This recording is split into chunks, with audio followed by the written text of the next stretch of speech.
I was sipping my morning coffee when the notification buzzed, Mom calling. I stared at the screen, steam curling from my cup, the city's skyline gleaming through the floor-to-ceiling windows of my apartment. Her name lit up like a ghost I thought I'd buried years ago. It had been almost a decade since we'd spoken beyond awkward holiday texts.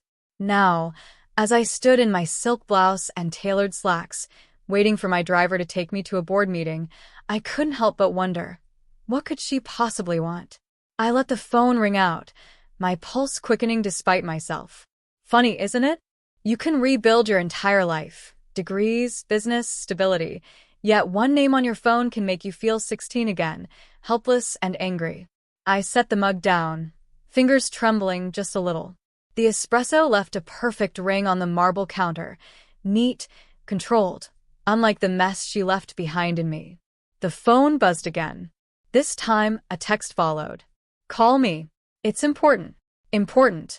The last time something was important, she'd spent my entire college fund on Vegas trips and spa weekends, then told me I was ungrateful for questioning her. Now, years later, I had everything she claimed I'd never achieve without her. And maybe that's what scared me most, that she knew it. I still remember the smell of lavender candles and cheap perfume drifting through our kitchen that night, the night I found out everything. I was 17, sitting at the table with college brochures spread in front of me, a highlighter in hand and a dream in my chest. NYU, UCLA, maybe even Stanford if I got lucky with scholarships. Mom had always promised she'd saved for me. Your college fund, sweetheart. I've been putting money aside since you were born. That lie was the only stability I ever believed in. When I asked to see the account statement, her face froze mid-lipstick stroke. Why would you need to see it? She asked, voice light but eyes sharp. I pressed again, and that's when she snapped. It's gone, Madison. I used it. The words didn't register at first.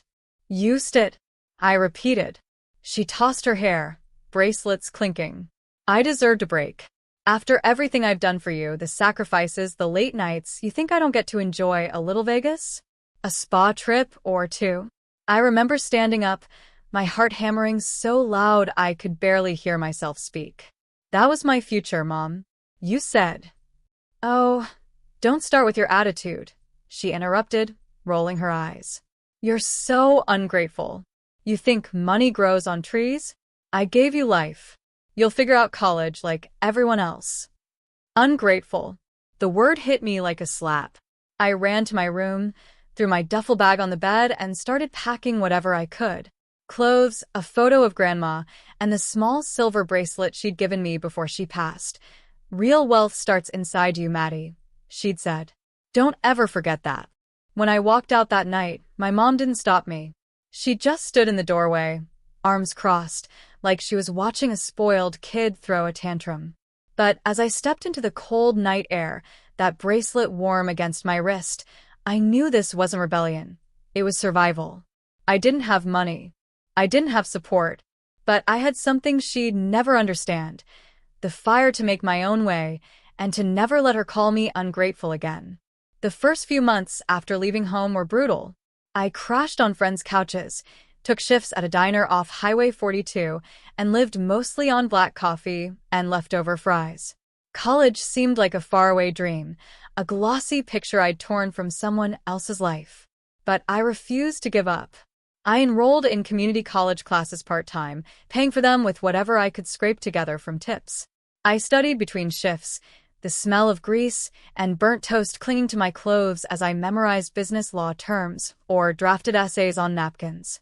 Every night before bed, I touched Grandma's bracelet, a small silver band that caught the moonlight and reminded me why I was doing this. One night, after the diner closed, a woman named Evelyn, a regular with sharp eyes and a kind smile, left me a business card instead of a tip. Evelyn Shaw Marketing Group.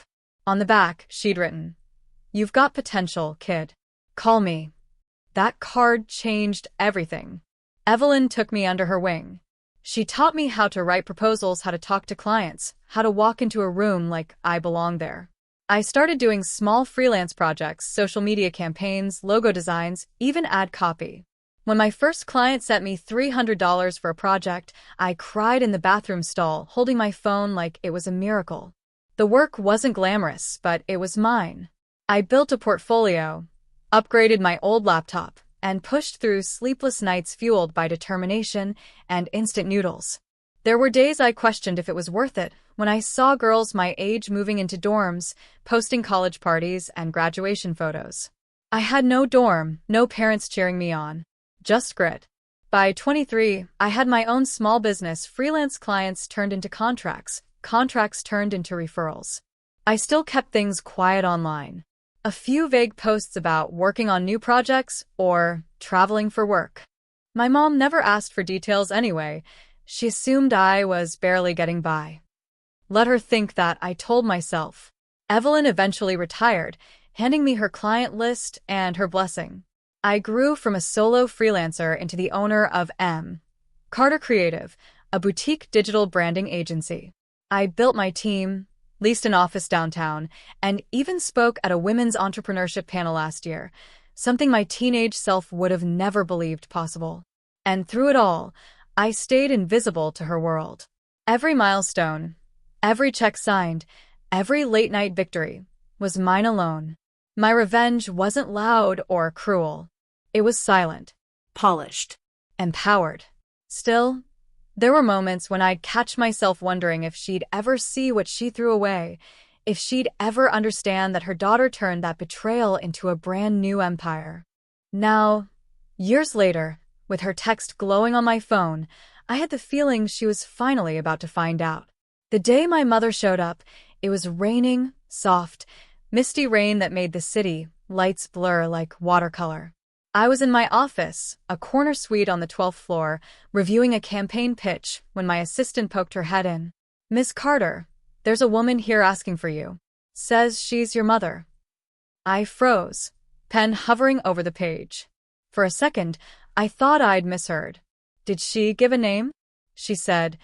My assistant hesitated. "She'll know who I am." That sounded exactly like her.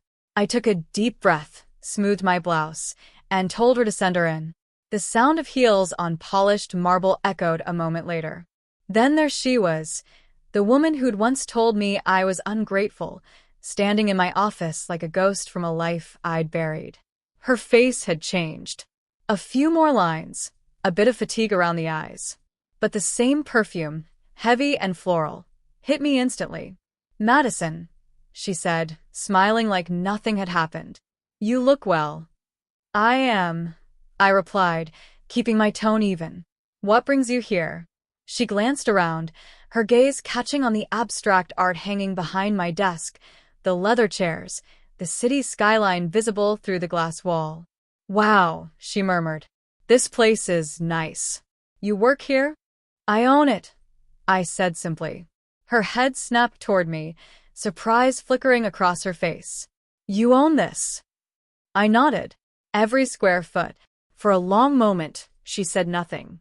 Just stood there, taking in the details, the framed magazine features, the subtle gold plaque on my desk that read Madison Carter, CEO, Carter Creative. I almost felt sorry for her confusion, for how far behind she was on the story of my life. Finally, she sighed, lowering herself into a chair. "Well, I'll be honest," she said softly. "I need your help." There it was.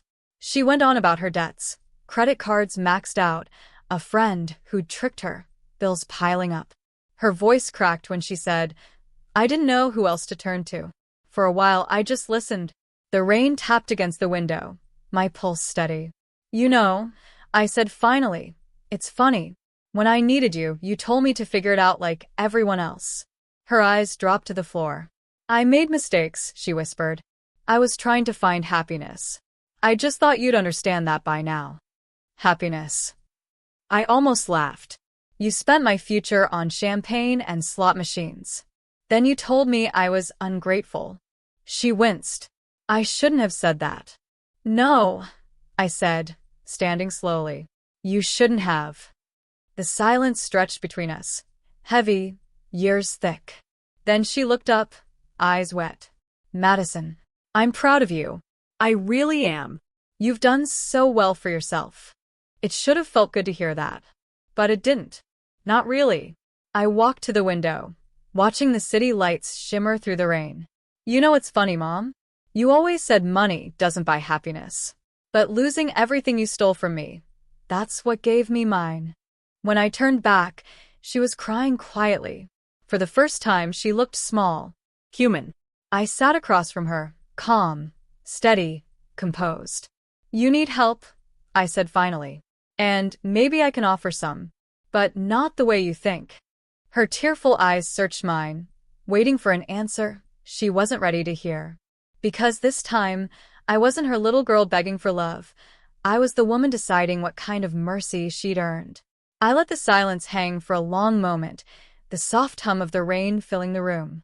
She wiped her eyes, trying to regain that old confidence, the kind she used to wield like a weapon. What do you mean?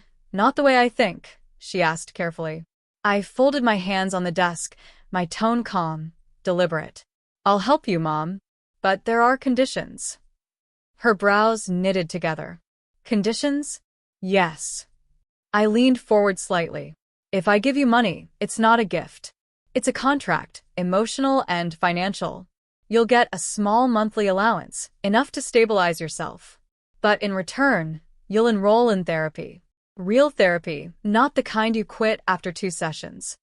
Her lips parted, shocked. Therapy? Madison, that's necessary, I interrupted. Because you can't keep running from what you did. Not to me, not to yourself. She looked away, fingers twisting the strap of her purse. I saw the flicker of old pride, the one that always made her too stubborn to say sorry. And one more thing, I added. You're going to start volunteering. Somewhere that forces you to listen, not talk. Maybe a youth center, a shelter, anywhere that reminds you what gratitude actually means. Her voice trembled. You're lecturing me now? I smiled faintly. No. I'm setting boundaries. Something you taught me to live without. She scoffed, but the fight was gone from her eyes. I could tell she wasn't used to seeing me like this. Composed, unwavering. Not the scared girl who'd once begged her for answers, but the woman who'd built her own foundation brick by brick. I don't need your charity, she whispered finally. Then don't take it, I replied softly. But if you do, it's on my terms. No manipulation, no guilt. Just honesty and accountability. She stared at me for a long time, something shifting behind her eyes. Not acceptance, not yet, but maybe the faintest flicker of understanding. I always thought you hated me, she said quietly. I did. I admitted. But hate's heavy. I've carried it long enough. Now I just want peace.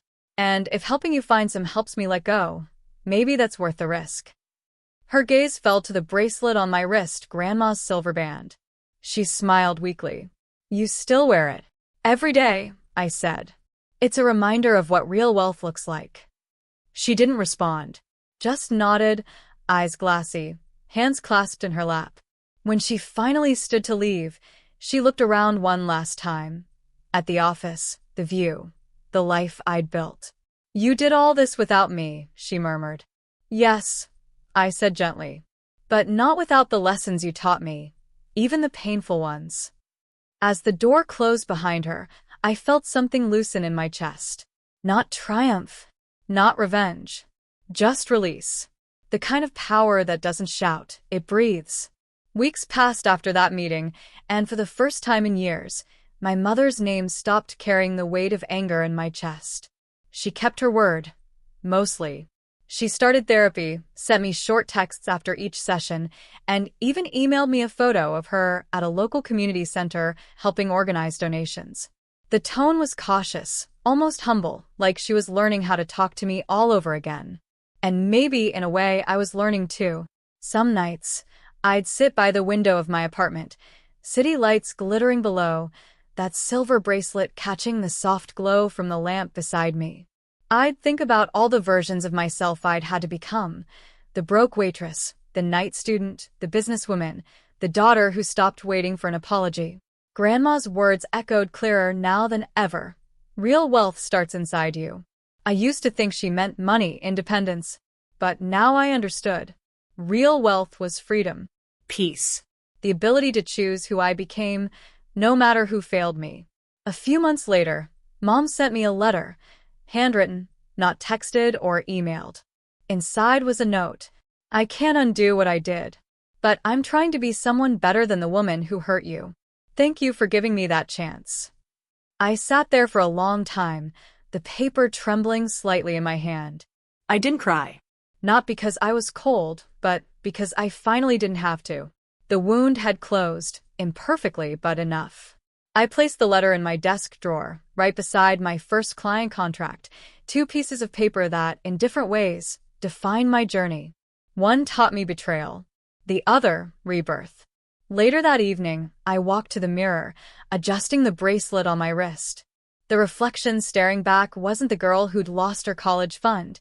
It was the woman who'd built her own legacy. I whispered softly, like a promise to myself and maybe to her, too. Maybe I was ungrateful once, but only because I hadn't yet learned what to be grateful for. Then I smiled, the kind that comes from somewhere deep, not pride, not revenge, but peace. Because in the end, she lost my college fund. But I found something far more valuable. Myself. Bottom of form.